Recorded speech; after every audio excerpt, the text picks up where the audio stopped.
పూర్తి వివరాలకు చదవండి రేపటి అక్షర శిల్పం దినపత్రికలో. టీ ప్రభుత్వానికి కొండా భారంగా మారినట్లున్నారుగా. మంత్రి కొండా సురేఖ అధికార పార్టీకి భారంగా మారారు. తరచూ వివాదాస్పద వ్యాఖ్యలు చేస్తూ పార్టీని ప్రభుత్వాన్ని ఇరకాటంలో నెట్టేస్తున్నారు.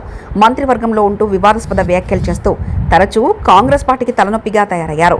గతంలో ఒక సినీ హీరో కుటుంబంపై వివాదాస్పద వ్యాఖ్యలు చేసిన కొండా సురేఖ చివరకు న్యాయస్థానం మెట్లెక్కాల్సి వచ్చింది.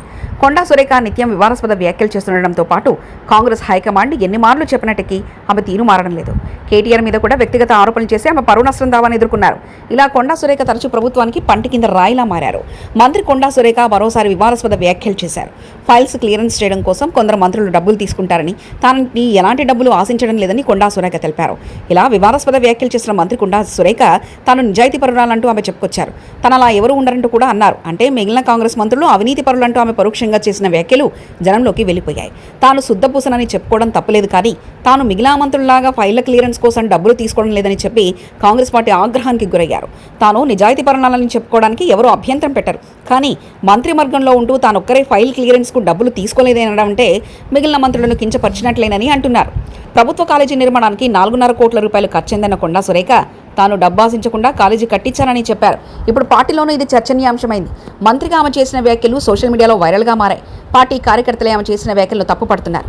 కాంగ్రెస్ పార్టీ నాయకత్వం కూడా కొండా సురేఖ చేసిన వ్యాఖ్యలు మీడియా క్లిప్పింగ్స్ను తెప్పించుకుని చూసినట్లుగా సమాచారం. అయితే తన వ్యాఖ్యలు వివాదాస్పదం కావడంతో పాటు హైకమాండ్ నుంచి ఫోన్లు రావడంతో మంత్రి కొండా సురేఖ ఎప్పట్లాగే వివరించుకున్నారు. తన వ్యాఖ్యలను కొందరు వక్రీకరించారంటూ రొటీన్ స్టేట్మెంట్ ఇచ్చారు. తాను గత బీఆర్ఎస్ ప్రభుత్వంలో మంత్రులు ఫైళ్ల క్లియరెన్స్ కోసం అవినీతికి పాల్పడేవారని అన్నానని, తమ ప్రభుత్వం గురించి మాట్లాడలేదని ఆమె వివరణించుకున్నారు.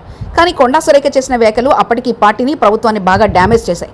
చివరకు బీఆర్ఎస్ వర్కింగ్ ప్రెసిడెంట్ కేటీఆర్ సైతం కొండా సురేఖ చేసిన వ్యాఖ్యలు నిజమేనని, మంత్రిగా అంగీకరించినందుకు సంతోషంగా ఉందంటూ ఆయన వ్యాఖ్యానించడం విశేషం. మరిన్ని కథనాల కోసం సబ్స్క్రైబ్ చేసుకోండి మీ అక్షర శిల్పం. పూర్తి వివరాలకు చదవండి రేపటి అక్షర శిల్పం దినపత్రికలో.